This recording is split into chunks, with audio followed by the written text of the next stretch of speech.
ఎముకలను దృఢంగా ఉంచి రక్తహీనతను తొలగించే ఈ సజ్జ బూరెల్ని ఎలా ప్రిపేర్ చేయాలో ఈ వీడియోలో అయితే నేను మీకు చూపించబోతున్నానండి. అంతేకాకుండా ఎన్నో ఆరోగ్య ప్రయోజనాలున్న ఈ సజ్జలనైతే ఆహారంలో డైలీ డైట్లో తీసుకోవడం చాలా మంచిదండి. అంతేకాకుండా ఈ సజ్జలతోనైతే టిఫిన్స్ కానీ మార్నింగ్ బ్రేక్ఫాస్ట్గా కూడా తీసుకోవచ్చు. అంతేకాకుండా కర్రీతో కూడా అన్నం అయితే టేస్ట్ బాగుంటుందండి. ఈ విధంగా నేనైతే ముందు రోజు నైటు ఈ సజ్జలనైతే 1/2 kg వరకు నైట్ అయితే నానబెట్టుకున్నానండి. ఎర్లీ మార్నింగ్ మళ్ళీ ఒకసారి వాటర్ని వంచేసి ఫ్రెష్గా అయితే క్లీన్ చేసుకొని ఒక క్లాత్లో వేసి వాటర్ని అయితే వడగట్టుకుంటున్నాను. ఈ విధంగా వాటర్ కంటెంట్ అంతా పోయిన తర్వాత వీటిని అయితే మనం మిక్సీ పట్టుకోవాలండి.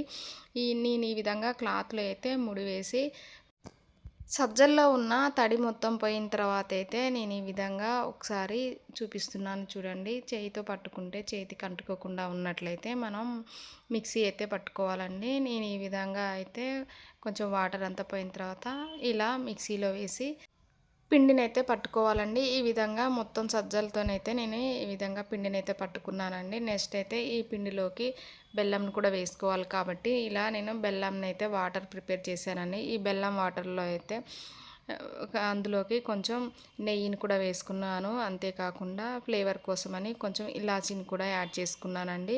ఈ పాకం అనేది రావాల్సిన అవసరం అయితే లేదు. బెల్లం కరిగిన తర్వాత డైరెక్ట్గా అయితే వాటర్ని మనం మిక్సీ పట్టుకున్న సజ్జ పిండిలో అయితే వేసేసుకోవటమేనండి. ఈ విధంగా బెల్లం మొత్తం కరిగిన తర్వాత బెల్లం వాటర్ని అయితే ఇలా సజ్జ పిండిలోకి అయితే వేసేసుకొని పిండి మొత్తాన్ని అయితే మంచిగా కలుపుకోవాలండి. ఈ విధంగా నేనైతే పిండిలోకి బెల్లం వాటర్ని అయితే వేసుకొని పిండి ముద్దనైతే ఈ విధంగా తయారు చేసుకున్నాను. అంతేకాకుండా ఈ విధంగా పిండినైతే పిసుకొని పక్కనైతే పెట్టేసుకోవాలండి. నెక్స్ట్ అయితే ఇట్లా స్టవ్ మీద ఆయిల్ అయితే వేడి చేసుకోవాలండి. ఆయిల్ వేడయ్యేలోపు మనం ఈ సజ్జ అప్పాలనైతే ఒక కవర్ పైన నేను ఇలా అప్పాలనైతే చేసుకుంటున్నానండి.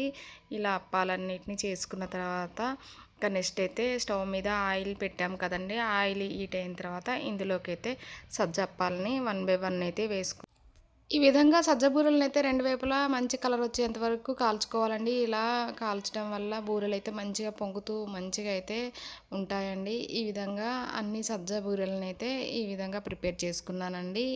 ఈ వీడియో నచ్చినట్లయితే ఒకసారి లైక్ అయితే చేయండి. మా ఛానల్ని సబ్స్క్రైబ్ అయితే చేసుకోండి. అంతేకాదండి ఒకసారి వీలైతే మీరు కూడా ఇలా ట్రై చేసి చూడండి. ఆరోగ్యానికి ఎంతో మేలు చేసే ఈ మిల్లెట్స్తో చేసిన ఈ బూరెలనైతే ఇలా మీరు కూడా ఒకసారి ట్రై చేసి చూడండి. అంతేకాదండి చిన్న వయసు వారి నుంచి పెద్ద వయసు వారి వరకు అందరూ కూడా హ్యాపీగా తినేయచ్చు. అంతేకాకుండా ఎలాంటి హెల్త్ ఇష్యూస్ ఉన్నవారు కూడా ఈ సజ్జ బూరెలనైతే హ్యాపీగా అయితే తినేయొచ్చండి. అంతేకాదండి ఈ వీడియో మీకు నచ్చినట్లయితే మా ఛానల్ని సబ్స్క్రైబ్ చేసుకోండి. థ్యాంక్ యూ అండి. Thank you for watching. Bye అండి.